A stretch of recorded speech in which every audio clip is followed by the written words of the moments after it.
Well, hello there. Welcome back to Brambleberry. Thanks always for watching. Like and subscribe, all those good things.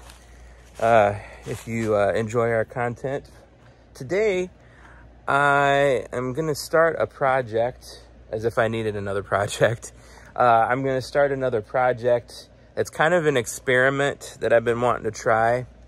And that's to install some earth tubes for our solar shed specifically, to try and regulate the temperature in there. So it gets kind of hot in there in the summertime, even though I put an exhaust fan, which does help. And then in the wintertime, I have to use battery heaters to keep my batteries at temperature because they're lithium. They can't get below freezing. What I want to do is put in some earth tubes, which I don't think I should have to put in a really long run of them because it's such a small space. But hopefully that'll help regulate the temperature. So I'm starting that process today. So in a previous video, you saw me install this fan, which does move some air through. And I think if I get the tubes hooked up, I can turn this fan on to pull air into the solar shed through the tube. And I think I'm going to come in the back here. The inverter is hanging on the back of this this back wall here. So I think I'm going to come in underneath that on the back side, or maybe on the side here. And then I'm going to dig a trench down. Sorry for the mess here. Oh, you remember that? If you saw, I need to get rid of that. But anyway, I'm going to dig a trench down this way and out there, downhill, and put some... probably like some Schedule 40 PVC pipe in.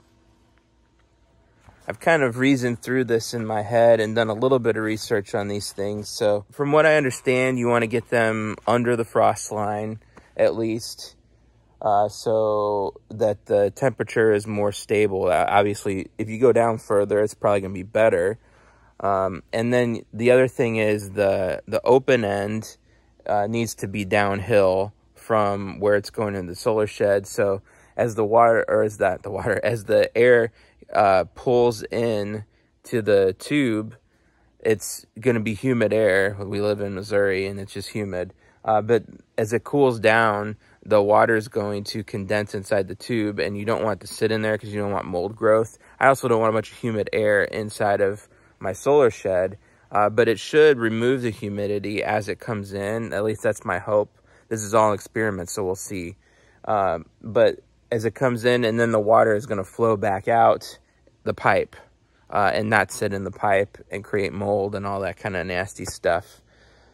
So that's where we're at. The first thing I got to do, this will probably be a multi-part video depending on how it goes. But the first thing I got to do is to dig a trench. So that means I got to get the tractor over here and start doing some digging and clearing. And get going with it.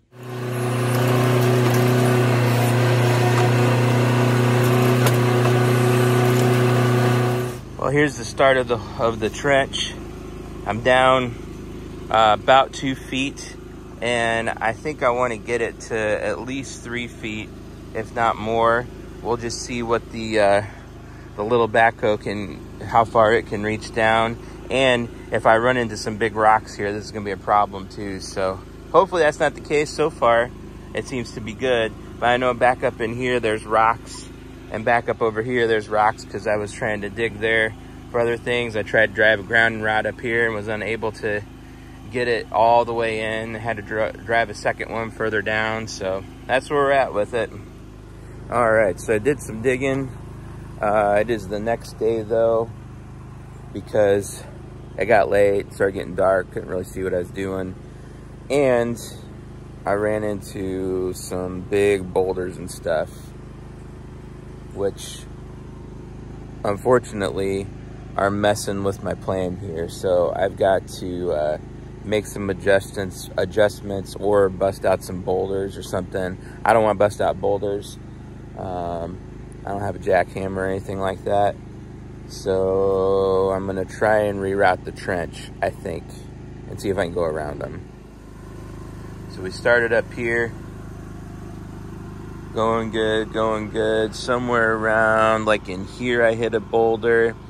but it wasn't too high, so I thought I can make that work still. But then it kept getting higher and higher. I know you can't see probably, but under all that dirt is like solid rock.